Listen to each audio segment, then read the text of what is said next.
talagang nakaapekto ba talaga yung pagsadsa ng ating piso kontra dolyar dahil nga dito sa mga flood control anomaly? Meron pa ba tayong pag-asa na umangat, lumakas ang ating piso? Ikaw na po magkwento dahil ikaw ang eksperto pagdating po sa palitan ng piso kontra dolyar. May pag-asa naman po, no? Pero syempre, may kaakibat yan na kailangang responsibilidad o kailangang gawin, no? Dapat talaga yung i-improve yung governance standards, no? Although the steps, the steps are yung mga effort naman, yung nakita natin, steps in the right direction, no? Yung, kasi nakita naman natin, di ba, tinatry daanin sa proseso, no? Kita naman natin yung may mga accused, may mga di ba, yung na-freeze yung mga assets, tapos may mga watch list.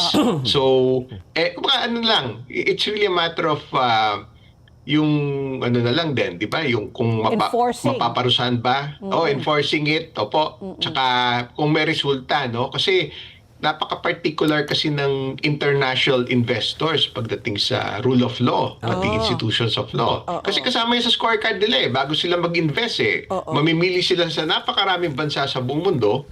Kasama kasi ngayon kasi napaka-particular na sila sa ESG standards sa tinatawag. Which is? Meaning which is yung E, dapat yung mga polisiya, paano yan level yan ng negosyo, ng company, or industriya, or pamahalaan or bansa, no? Kailangan yung mga polisiya, sinasabi ng global regulators, tangkilikin ng global investors yung mga bansa, mga negosyo, mga industriya, mga na sumusunod dito sa ESG standards. E stands for environment. Yung mga polisiya friendly sa environment or sustainability.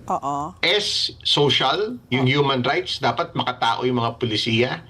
And G, this is very important now, governance. Good governance. It all starts and ends with good governance kasi holistic po yan Kumbaga, dati, isa-isa yan. Ngayon talagang buo, no? Kasi ang wisdom po kasi ng international regulators, yung parang global best practice, adherence to these ESG standards, signals or means good business. Kasi mas kikita yung kaya nga sila namumuhunan sa buong mundo. Mamimili sila sa napakaraming bansa, napakaraming kumpanya, napakaraming industriya sa buong mundo. So, nasa scorecard nila yun. Kasi maganda signaling po yun. Maganda sa negosyo, no? Tatangkilikin din ng investor sa buong mundo at ng general public, no? Sa mga produkto nila kung nagka-comply sila doon sa ESG standards na yun. And syempre kasama po doon yung on the G side, governance, i-elevate yun, anti-corruption, anti-leakage, anti-wastage, yung improved fiscal performance, improved debt management. Makakakibat po kasi lahat yun, no?